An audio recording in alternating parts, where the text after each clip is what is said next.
Using scriptures to abuse women, using scriptures to abuse your wives is gross and dishonoring even unto God Himself. Because the Most High never want us to use His words as a means of abusing the one who we should love. The scriptures are clear in how men are supposed to treat their wives. Scriptures are clear in how men are supposed to view their wives as the weaker vessel. The scriptures are clear in how a man should basically use their lives for their wives. Now, like many of you, this is not so much excited to hear from many of you brothers. I did a live stream yesterday actually, last night I did a live stream on Hebrew Israelite men and the abuse of women. And the reason why I'm talking on these things because I do not see any of these brothers talking on it, any of these leaders talking on it. You know, we have so much leaders, but they're not really leading. You know, they're not really leading by true example. As a leader, you must lead first in your family. That's the first place that you must learn to be a leader, is in your family, in your immediate family, with your wife and with your children, if you have any. And so that's the first place that you must learn to lead. Remember the Bible talk about the bishop and deacon, what is required of them? That they must be husbands of one wife, blameless, you know, all those things about not being greedy and all of that. So leadership starts first in your house. Every man is the pastor of their own house, and if they cannot lead their house, they cannot lead a flock. And so many of you so-called leaders in Israel, you're not really leaders because you can't even lead your house properly.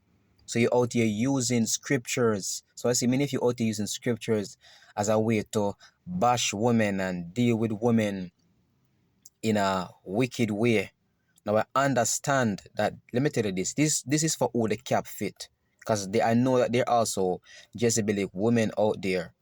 And just know that everybody, even you I'm talking to, men, you can change. The women themselves can change as well. They need true, proper leaders. And so if you guys missed that live stream, go ahead and watch it. It's called Hebrew Israelite Men, Women Abuse, and Learning True Leadership. It's very important to talk about, and if it's on me, I will talk more on this topic because it's getting too bad. And the sad part of it is that when these things happen, many of the women will even turn away from the faith, turn away even from God because of it. It's not supposed to happen like that, you know. We should still keep our relationship with God, even we lose our relationship with man. But when a so-called man of God, when a so-called man of Yah abuse someone, they're even looking at the God that you say that you're serving and following. And if this God is sanctioning you to abuse a woman, abuse a weaker vessel, why would they even serve this God? Now I know for a fact that God does not command any man to abuse their woman.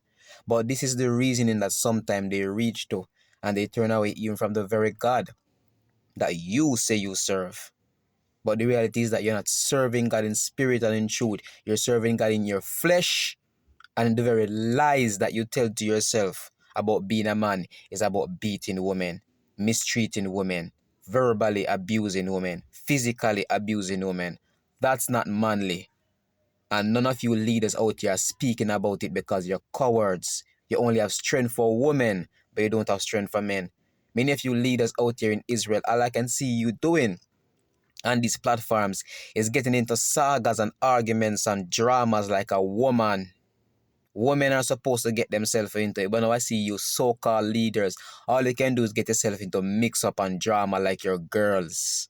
Stand up like men in this. Be men in this. Be leaders for the next generation to come. Let our young men see us leading our family properly. Reverencing God in our leadership to our family. Reverencing God in the leadership in our community. Let our young men see us doing that than see us quarreling back and forth with our next man and beating our wives and then using scriptures to justify it. You're a wicked husband. That's what you are. You're given a wife by God. If you find a good wife, that wife is given to you by God as a gift from the Lord. Just like children are a gift from God too. Anybody find a good wife, that's a gift from God. And when God give you that gift, you should not abuse that gift. You must open up that gift properly. Take out that gift out of that box. Keep that gift to the best of your ability, like a talent given unto you. Don't bury it. You make more. You make most of it, and that's what you should do to your woman. Your woman, your woman should be washed by you. Every day we hear about, especially from the Hebrew Israelite men, we hear about what women should do or so forth. They love talk about Jezebelic women and so forth. But you're not a leader enough to steer your wife in the right direction. You're not a leader enough to wash your wife with the word. You're not a leader enough to dwell with them with understanding, knowing that they're the weaker vessel. You're not a leader enough to show them the way. All they can do is get up and complain about them. Complain about them rather than help to steer them in the right direction. That's not what leaders do. Leaders don't get up and complain. And even if you're complaining, you go to God and complain. That's what leaders do. Leaders go before God and say, God, this is the situation that I'm in. This is what's going on. And I need a solution. And God always answer them. God always give them confirmation. God always send them to a scripture. God always send them to a brother. God always send them to a video. Something of that sort. That's what men do. Men don't go around and just whine about this and whine about that. They see if they can find solutions to what's going on. Learn from the leaders that we have before us. Learn from Moses. Learn from Aaron. Learn from Joshua. Learn from Tobit. Even Tobit's wife, when he was blind, came to him and talks about his righteous living. Did he bash his wife and say, oh, how dare you? He went before the father and speak to the father. And the father answered him.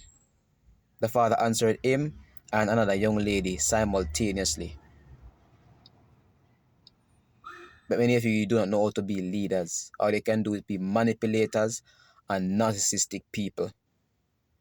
And nobody's talking about it because many of you just want to stay the way that you are. Many of you are not talking about it. You are like that and you will and you wish not to change. You can change. It might seem impossible for you, but all things are possible with God. You can change. I've been through things. I've had anger issues. I've had all those stuff. But that's what Christ came for, to heal us, to restore us. You think he only came to restore us physically as Israel? He also came to restore us spiritually, mentally, emotionally. So you can be restored if you're willing and ready to be restored, men. Men should be men. Stand up like men. Talk like men. You're not going to be perfect, but remember, most of the weight are on us as men because we are the head. Stop using your post to abuse that post. Stop defiling your office and wrecking your office that God has placed you in. Treat the office, treat whatever God has given unto you like a true gift from God. And that includes your wife. Because let me tell you this. When all these brothers will turn against you, like I see what's going on even here on YouTube. If you have a good wife, your wife will never turn against you. Once you have a good wife, your wife will look after you. When you're sick, you think you're going to see these brothers. You're not going to see them. You're not going to see them. When you're sick, you think you're going to see the flock.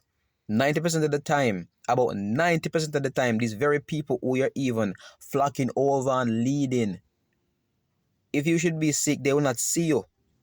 If you should be in a situation where you truly need help, about 90% of them will not see you. And some out of the 90% also will be rejoicing. Don't you know that we're still dealing with a generation of vipers?